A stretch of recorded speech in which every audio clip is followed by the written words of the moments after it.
Hello YouTube. Today I'm underneath a BMW 325xi 2005 model, so that is an E46 chassis. And today's task is to replace the fluid in the transfer case, which is right here, just behind the transmission pan, just after the transmission pan.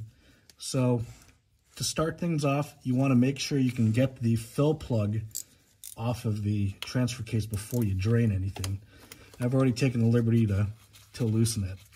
So from there, the drain plug is on the opposite side, and we'll go ahead and loosen that once I get a oil pan underneath the vehicle. All right, so I've got a little drain pan over here. If I didn't mention it already, it's 16 millimeters for the fill and drain plug on the transfer case. These things don't really take a lot of fluid. Ew. As you can see, stuff is looking like motor oil. Kind of gross.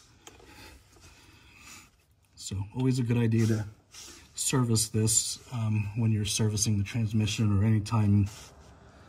Basically, I'd like to do it every 50,000 miles. This car's got 60, so a little bit overdue in my book, but definitely a good service to do and not horribly hard.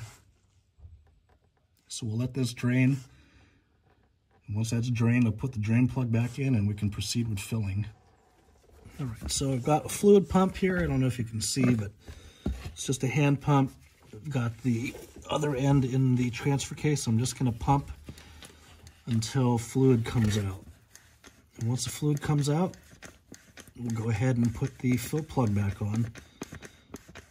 Doesn't take a whole heck of a lot of fluid, so I may actually elect to come back underneath here the next time we change the oil and service this again, just because of how nasty that oil was.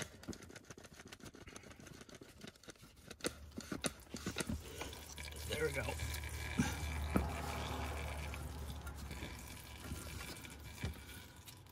Perfect.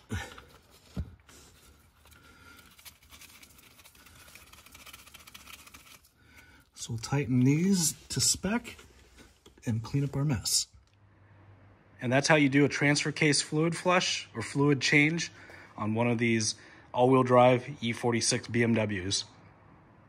If you like this video, please click the like button. And if you want to see more content like this, subscribe to my channel. And until next time, thanks and have a great day.